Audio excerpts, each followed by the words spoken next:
विभाग होश में आओ, होश में आओ, होश में आओ। वन विभाग होश में आओ, होश में आओ, होश में आओ। जंगल में आग लगाना बंद करो, बंद करो, बंद करो। जंगल जमीन हमारा है, हमारा है, हमारा है। जंगल जमीन हमारा, ये अधिकार तुम्हारा नहीं चलेगा, नहीं चलेगा, नहीं चलेगा। अधिकार कानून 2006 के तहत वन पट्टा देना होगा, देना होगा, देना होगा। अधिकार कानून 2006 जिंदाबाद, जिंदाबाद, जिंदाबाद। जंगल में आग लगाना बंद करो, बंद करो, बंद करो। जंगल कटाई बंद करो, बंद करो, बंद करो। कुछ मामला था। सबसे पहले तो सबको जोहार।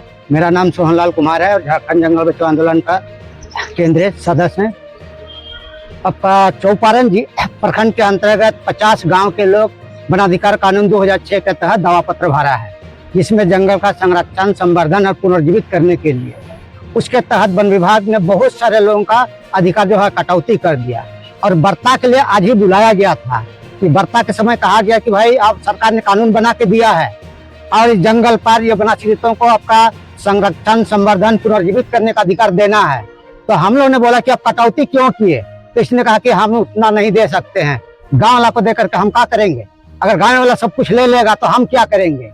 तो इसके बाद भी बोला कि नहीं, लोग गलत तरीका से क्लेम किया है। हम लोगों ने बोला कि गलत तरीका से क्लेम हुआ तो आप सुधार सकते हैं, लेकिन जंगल पर अधिकार कटौती करना उचित नहीं है। बाद में सरकार का जो आदेश है उसका भी हम लोग ने दिखाया, कानून भी दिखाया, लेकिन कानून को भी मानने को तैयार नहीं है। तो इस प्रकार इसका रवैया जो है आपका जन विरोधी रवैया है, वनाधिकार कानून को ये मानने को तैयार नहीं है।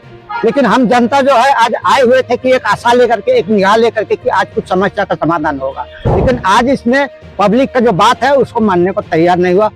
हम लोग ने बोला कि भाई जो भी समस्या है गांव में आइए, ग्राम सभा के साथ बैठ करके कीजिए और गांव वाला को संरक्षण, संवर्धन, पुनर्जीवित करने का अधिकार दीजिए, ताकि जंगल बचे, नहीं तो हम जीवन भी बचेगा, जंगल बचेगा तो समय पर पानी होगा, फिर जैव विविधता का जो संरक्षण भी होगा। और गांव वाला लोग परंपरा से आपका संरक्षण, संवर्धन करते आ रहा है। उनका कहना है कि जो गांव वाले हैं, जो उनको अधिकार दिया गया है संरक्षण, संवर्धन के लिए, वो अपने तरीके से उन लोग करेंगे। हम लोग का जो काम है वो वन्य जीव को संरक्षित करना है, वन्य जीव जो है उनको, ठीक है।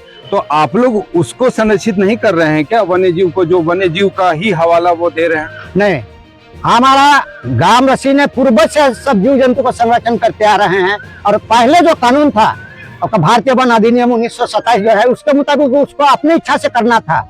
अभी 2006 में जो लेटेस्ट कानून आया हुआ है, इसमें स्पष्ट कहा गया है कि चाहे वन विभाग है, चाहे कोई भी संस्था हो, कुछ भी काम करना है तो ग्राम सभा से सहमति लेकर करना है, उसको स्वेच्छा से कुछ करना नहीं है। और अगर उसको करना भी है तो 1 हेक्टेयर से कम जमीन में कुछ करना है। लेकिन यहाँ वो अपने हिसाब से गांव को पूछे बिना अपने तालाब खुदाई कर दिया। गांव वाला बताता ना कि मेरा जंगल इधर है, हम इतना अपना व्यक्तिगत हम खेती करते हैं, पूछ करके करने से विवाद नहीं होता है। सरकार ने ये कानून दिया है, सरकार ने आदेश दिया है। अभी बातचीत आप लोगों ने किया क्या? कुछ बातें छन के आई है सामने? बीच में बोला कि नहीं, हाँ पहले तो हम लोग को बोला कि आप कहाँ से आए हैं। हमने परिचय दिया कि हम लोग संगठन के झारखंड जंगल बचाओ आंदोलन की ओर से आए हैं और FRSL हम लोग को मदद करता है। तो बोला कि नहीं, आप लोग बहकाने का काम कर रहे हैं, यानी FRSL को बहकाने का काम करता है तो FRSL तो सरकार का है, इसका मतलब सरकार बहकाने का काम करेगा। तो हमारा बात तो स्वीकार नहीं किया और बोला कि नहीं, आप लोग से हम लोग बात नहीं करेंगे, गाँव वाला से बात करेंगे। लेकिन गाँव वाला हम लोग को बुलाया था तो हम लोग आए थे और हम लोग बात कर रहे थे। और उसका ये भी कहना है कि नहीं, गाँव वाला गलत रूप से दावा किया है। अब आगे की क्या सोच है आपकी? आगे की सर तो हम लोग हाई कोर्ट में केस कर चुके हैं, आपको केस का भी आप नोटिस होगा। लेकिन उसके पहले आज हम लोग को बुलाया गया था। आगे फिर हम लोग का जमीनी लड़ाई भी होगा, फिर कानूनी लड़ाई भी जारी रहेगा। दुख की बात यह है कि वनाधिकार कानून 2006 में बना, आज 2026 हो गया और ये वनाधिकार कानून 2006 जो केंद्र सरकार ने बनाया, और बनाने से पहले इस कानून का पहला पेज में ही लिखा कि हमारे पूर्वजों के साथ जो ऐतिहासिक अन्याय हुआ, उस ऐतिहासिक अन्याय को दूर करने के लिए ये कानून बनाया गया। लेकिन आज उस ऐतिहासिक अन्याय को दूर करने के लिए जो कानून बना, आज वो ऐतिहासिक अन्याय आज भी यहाँ के आदिवासी, यहाँ के मूलवासियों के सामने जीता जागता दिख रहा है। दिखा क्या? अभी जो ग्राम सभा के लोगों ने अपने गांव सीमा का ट्रेडिशनल बाउंड्री बना करके दिया, जो नजरी नक्शा मैप, हमारा गांव का जो मैप है, अभी कहते हैं 1893 एकड़ का दावा होता है और वो प्रमाण पत्र कितना का देते हैं? 250 एकड़ का। क्या ये युक्ति संगत है? सरकार के द्वारा किस तरह का पट्टा बना करके ग्राम सभा के लोगों को देना है, उसका गाइडलाइन भी हर डिप्टी कलेक्टर को भेजा गया है, हर डीएफओ के पास भी भेजा गया है, लेकिन सरकार का गाइडलाइन का अनुपालन नहीं किया गया। इन लोगों को जो मन बुझाया करके दे दिया।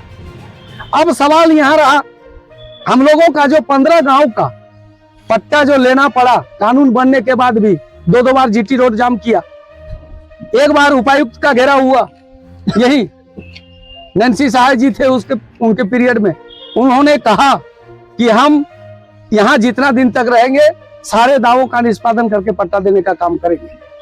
लेकिन उन लोग जो वहां से भौतिक सत्यापन स्थल जांच में सही करके भेजा, वन विभाग के द्वारा जैसे तैसे करके खाना पूर्ति के लिए वो काम को निकाला गया, जो ग्राम सभा के लोगों ने किया। तब ग्राम सभा के लोगों को जो काफी कटौती हुआ, ग्राम सभा के 15 ग्राम सभा के लोगों ने अपील किया, अपील में गया कानूनी तौर पर। आज डीएफओ साहब के यहाँ हम लोग को ये भी सुनने को पड़ा, हम लोग एफआरए सेल को मदद कर रहे हैं, एफआरए सेल हम लोगों को मदद कर रही है। जहां कहीं भी इस वनाधिकार कानून से संबंधित मामला फंसता है वहां हम लोगों को भेजा जाता है सेल के द्वारा। इन लोगों ने ट्राइबल वेलफेयर कमिश्नर को भी इस बात को लिखा। अब सवाल है कि वहां से ये सब सारा मामला को देखने के लिए आए। अभी सवाल आया कि आप लोग तो लोगों को बरगलाने का काम कर रहे हैं, तो भाई ये कानून जो बना है आप ही कर रहे हैं कि कानून का हम अनुपालन कर रहे हैं। अभी 8 गांव का गौतम बुद्धा श्रेणी के नाम पर रिजेक्ट कर दिया गया, जबकि वनाधिकार कानून का धारा 2 में इसको जिक्र क्लियर कर दिया है कि सभी प्रकार के जंगलों को सामुदायिक कम्युनिटी फॉरेस्ट राइट एक्ट के तहत ग्राम सभा को उसको संरक्षण, संवर्धन, पुनर्जीवित और उसको प्रबंधन करने का राइट देना है। ये वनाधिकार कानून का धारा 3(1) का उपधारा झ में लिखा है। वनाधिकार कानून का धारा 3(1) का उपधारा ख में यह भी लिखा है कि वहाँ यूज राइट, वहाँ का जो वनोपज है, फल फूल कंद मूल जड़ी बूटी जो भी गौण वनोत्पाद है, उसका स्वामित्व और उसका यूज करने का अधिकार, यूज राइट ग्राम सभा को दिया है। लेकिन आज अगर यदि वो कानून की बात करते तो इतने सारे लोग जो चौपारण ग्राम सभा के लोग, 30 ग्राम सभा के लोग यहाँ पहुंचे हैं, आज यहाँ आने का जरूरत नहीं थी। अगर कानून का सही अनुपालन होता तो। क्या मैं गलत कह रहा हूँ? नहीं, सही बात। अब उनका जो मुंह से ये बात निकला कि आप लोग आदिवासियों को भड़काने का काम कर रहे हैं, अरे भाई जिसके लिए खसी कटाया हुआ आदमी पूछ के लिए रुसेगा क्या? केंद्र सरकार ने कानून बना के दिया है, आपको ये अधिकार देने में आप अपने आप को कहते हैं हम भी सरकार का आदमी है, सरकार का नियम कानून का अनुपालन करेंगे, तो कहाँ नियम का अनुपालन हो रहा है? अभी धारा 3(2) के तहत एक गांव में बिजली लाइन को रोक दिया गया। हम कहते हैं कि वनाधिकार कानून का धारा 3(2) में है जो तेल कल्याणकारी योजना जो है उसमें बिजली लाइन भी है, रेलवे लाइन भी है, उचित किस्म की दुकानें भी हैं, आंगनबाड़ी भी है, स्कूल भी है, रोड भी है। तो विकास का काम के लिए जिसके अभी 1980 का एक्ट में भी इसका प्रावधान है, तो भाई सरकार के द्वारा बनाया गया हुआ कानून, आप अपने आप को सरकार का लोग बताते हैं कि मैं भी सरकार का आदमी हूं। अब सरकार का कानून, जो भारत सरकार का कानून को आप मानने के लिए तैयार नहीं है, तो हम लोगों को तो यही लगा कि आप अंग्रेज जो 1927 में आपको बना के दिया और अंग्रेज ही आपको वन विभाग का नियुक्ति, वन विभाग का जन्म अंग्रेजों ने ही किया। तो हमको इन लोगों का बातचीत से ऐसा लगा कि अंग्रेज गोरे चले गए, अब काले अंग्रेज यहाँ रह गए। अब काले अंग्रेजों के लिए भी लड़ाई हम लोगों को विधि पूर्वक, ये कानूनी लड़ाई, हाईकोर्ट का दरवाजा खुला है, हम न्याय का मांग हाईकोर्ट से भी कर सकते हैं। उच्च न्यायालय आपका सुप्रीम कोर्ट है, सुप्रीम कोर्ट में भी इस कानून के हवाला के तहत हम अपना अधिकार लेने के लिए सक्षम है। यही बात करके मैं झारखंडी जोहार पेश करता हूँ।